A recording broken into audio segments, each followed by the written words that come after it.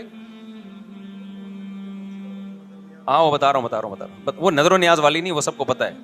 ہاں ایسی دعوت نہ ہو جس میں بدعت کی تائید ہو. تو آپ جو کر رہے ہو نا وہ یہ کر رہے ہو دوسرے کو چھیڑ بھی رہے ہو, جس سے ملک میں بدامنی پھیل رہی ہے. تقریریں سنو, شیعہ ایسے, بریلوی ایسے, دیوبندی ایسے, اہل حدیث ایسے. تقریروں سے کیا پھیل رہی ہے؟ نفرتیں. اور پھر محرم میں آپ خود شیعہ بنے ہوئے ہوتے ہو, ربیع الاول میں آپ گرین چینل بنے ہوئے ہوتے ہو, اور رمضان میں آپ وائٹ چینل بنے ہوئے ہوتے ہو. سعودی عرب میں سارے وائٹ ہو جاتے ہیں جا کے. سعودی عرب جو بھی جاتا ہے سارا وائٹ چینل. پیغمبر کی قبر پہ کوئی دھمال نہیں, کوئی قوالیاں نہیں. وہاں کھڑے ہوں گے, تمیز سے سلام پیش کر کے آگے نکل جائیں گے. وہاں کوئی چیخو پکار نہیں. وہاں جا کے سارے کیا ہو جاتے ہیں؟ وائٹ, کیونکہ وہاں حکومت کا ڈنڈا ہے. ٹھیک ہے نا. تو گورنمنٹ کے پاس تو یہ اختیار ہے بھائی ڈنڈا چلائے, ہمارے پاس یہ اختیار نہیں. ہم تو تمیز سے بات کریں گے, سمجھائیں گے, محبتیں پھیلائیں گے. کیونکہ جب عوام ڈنڈا چلاتی ہے تو اس سے اصلاح کم اور فساد زیادہ ہوتا ہے. تو میں بار بار کہہ رہا ہوں بھائی دوستیاں رکھو, کوئی دفتروں میں شیعہ سنی لڑائی نہ ہونے دو, یہ غلط ہے. محبتیں پھیلاؤ لیکن مسلک کو چھوڑنا نہیں ہے. جب کوئی آپ سے کہے محرم میں یہ کام کرو, بولو بھائی ہم چونکہ اہل سنت والجماعت میں سے ہیں, ہم چونکہ سنی ہیں, لہذا ہمارے ہاں کوئی مہینہ ہمارے مذہب کے مطابق منحوس نہیں ہے. پھر کوئی آپ کو اصرار کرے نہیں ہے, آپ بولو بھائی ہم تم پہ اپنا مسلک تھوپ رہے ہیں کیا؟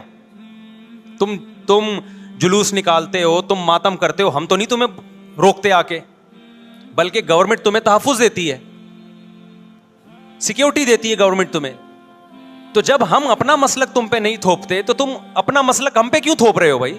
تو ہم محرم میں بھی شادی کریں گے, ربیع الاول میں بھی کریں گے, سفر میں بھی کریں گے, رمضان میں بھی کریں گے. ہم نے تو 4 کرنی ہے. ہم مہینوں کے حساب سے شروع کر دیں تو پھر ہمارے تو بڑے مسئلے ہو جائیں گے بھائی. سمجھ میں آ رہی ہے بات کہ نہیں آ رہی؟ حضرت جعفر طیار اہل بیت میں سے تھے, کتنی زوجات تھیں؟ 4 تھیں. حضرت علی کی کتنی تھیں ایک وقت میں؟ حضرت فاطمہ کے دنیا سے جانے کے بعد 4 تھیں. یہ بھی ہے سنت میں, نکاح کو فروغ دو, یہ اہل بیت کا طریقہ ہے تاکہ سوسائٹی میں زنا کم ہو, بیوہ طلاق یافتہ عورتوں کو ٹھکانہ ملے. خیر, تو اب میں بات سمیٹ کے ختم کر رہا ہوں. لوگ کہتے ہیں محرم میں ہم نکاح کیوں کریں بھائی, فرض واجب تو نہیں ہے نا, چلو حرام نہیں ہے لیکن فرض بھی تو نہیں ہے نا. لوگ یہ بھی کہتے ہیں. دیکھو جب قرآن نے کسی چیز کو حلال قرار دیا ہو نا تو قرآن اس کو پسند نہیں کرتا کہ آپ عملاً اس کو حرام کر دو. دیکھو مشرکین مکہ کیا کرتے تھے, بتوں کے نام پہ جانور چھوڑتے تھے, پھر ان کا گوشت نہیں کھاتے تھے. اللہ نے فرمایا کہ تم نے ایک خدا کی حلال کردہ چیز کو کیسے حرام کر دیا تم نے. نبی صلی اللہ علیہ وسلم نے قسم اٹھائی میں شہد نہیں کھاؤں گا. آپ نے فرمایا لما تحرم ما احل اللہ لک, اے نبی جو چیز اللہ نے آپ کے لیے حلال کر دی آپ کیسے اپنے اوپر حرام کر رہے ہیں. اس سے پتہ چلتا ہے کہ اگر آپ محرم میں نکاح کرنا چاہتے ہیں لیکن آپ یہ سوچ کے ڈیلے کر دیتے ہیں کہ بھائی اس مہینے میں لوگ نکاح کو برا سمجھتے ہیں, تو یہ ڈیلے کرنا آپ کے لیے ناجائز ہوگا. کیونکہ لما تحرم ما احل اللہ لک, اللہ نے جس چیز کو تمہارے لیے حلال کیا تم نے کس دلیل کی بیس کے پر اپنے اوپر پابندی لگائی ہے اس پر. ایک تو ہے نا کسی کو شادی کا خیال ہی سفر میں آ رہا ہے, ربیع الاول میں آ رہا ہے, وہ تو ایک الگ بات ہے, لیکن اس کا نکاح محرم میں ہونا تھا. صرف محرم کی وجہ سے وہ ڈیلے کر رہا ہے کہ جی میں ربیع الاول میں لے کے جاؤں گا. یہ ڈیلے کرنا قرآن و سنت پہ زیادتی ہے یا نہیں ہے؟ یہ اللہ کے حلال کو عملاً حرام کرنا ہے یا نہیں ہے؟ نہیں ہے بات سمجھ میں. پھر اگر کوئی شیعہ آپ سے کہتا ہے کہ بھئی آپ ہمیں چھیڑنے کے لیے یہ کام کر رہے ہو, آپ بولو نہیں بھائی ہم آپ کو چھیڑنے کے لیے نہیں کر رہے, آپ کا مسلک ہے, آپ اس پر عمل کریں, ہمیں اس پہ کوئی اعتراض نہیں ہے. لیکن ہم کس کے پر عمل کریں گے؟ ہم اہل سنت والجماعت ہیں. کتنے صحابہ ہیں, خود نبی کی نکاح محرم میں ہوا ہے. اور ویسے بھی ہمارے ہاں شہادت ایک منحوس عمل نہیں ہے, شہادت ایک مبارک عمل ہے. 10 محرم پہلے سے فضیلت والا دن تھا, محرم پہلے سے فضیلت والا مہینہ تھا.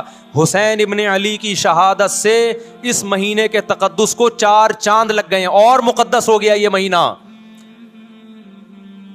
یہ کیسی بات ہے جو شہادت کا دن ہو ہم اس کو منحوس قرار دے دیں؟ بھائی ہمارا یہ جگرا نہیں ہے. سمجھتے ہو کہ نہیں سمجھتے ہو؟ تو اس لیے محرم میں اگر کسی نے نکاح کرنا ہے اس کو ڈیلے مت کرو میرے بھائی. لوگ کہتے ہیں فرض تو نہیں ہے نا. آپ اگر اس کے نحوست منحوس ہونے کی وجہ سے ڈیلے کر رہے ہو تو پھر آپ پہ فرض ہوگا کرنا. کیوں؟ اس آیت کی روشنی میں لما تحرم ما احل اللہ لک. اے نبی جس چیز کو اللہ نے حلال قرار دیا آپ کس دلیل کی بیس پہ اس کو اپنے اوپر حرام کرتے ہیں؟ سمجھتے ہو کہ نہیں سمجھتے؟ تو اسی طرح یہ جو باقی کام محرم میں ہو رہے ہیں، مرثیے سن رہے ہیں لوگ، نوحے سن رہے ہیں، رکشے والوں نے بھی لگائے ہوئے ہیں، تو بھائی شیعہ حضرات کا مسئلہ کہ ان کو کرنے دو، آپ یہ عمل مت کرو. اگر آپ سنی ہو تو پھر اہل سنت والجماعت کے ہاں میتوں پہ رونے کے مرثیے یہ جائز نہیں ہے، کیونکہ اس سے غم بڑھتا ہے. ہمارے نبی نے جعفر طیار رضی اللہ عنہ کی زوجہ کو، جن کا حقیقی غم تھا اس وقت، ان کو نہیں رونے دیا. تو ہمیں کیسے آپ صلی اللہ علیہ وسلم چیخو پکار کی اجازت دیں گے؟ اسی طرح محرم میں سبیلیں لگانا، اس کی بھی کوئی دلیل نہیں ہے. سیدنا حسین ابن علی تو پیاس ظلم سے شہید ہوئے. وہ ایک طرف آپ کہتے ہیں وہ پیاسے تھے، ان کو پانی نہیں ملا، دوسری طرف آپ اس دن میں لوگوں کو پانی پلا رہے ہیں، تو اس کی لاجک بھی نہیں بنتی کوئی. اسلام نے 10 محرم کو روزے کا دن قرار دیا. روزہ اور سبیل جمع نہیں ہو سکتے. سمجھتے ہو کہ نہیں سمجھتے؟ آپ کہہ سکتے ہیں کسی کو پانی پلانے پر کون پابندی لگا سکتا ہے؟ پانی پلاؤ بھائی پورے سال، اسپیسیفک ان دنوں میں کیوں پلا رہے ہیں آپ؟ تو جو شیعہ حضرات ہیں ان کا مسلک ہے، ان کو کرنے دیں. میں بار بار اس لیے کہہ رہا ہوں ایسا نہ ہو چھیڑ چھاڑ شروع کر دے جا کے.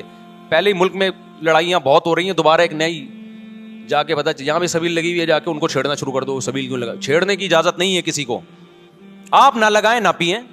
بولے بھائی ہمارے لیے محرم ایسا ہے جیسے دوسرے مہینے ہوتے ہیں. 4 مہینے محترم ہے، محرم، رجب، ذی قعدہ، ذی الحجہ. تو جتنا ذی قعدہ ذی الحجہ ہے اتنا ہی محرم اور رجب ہے.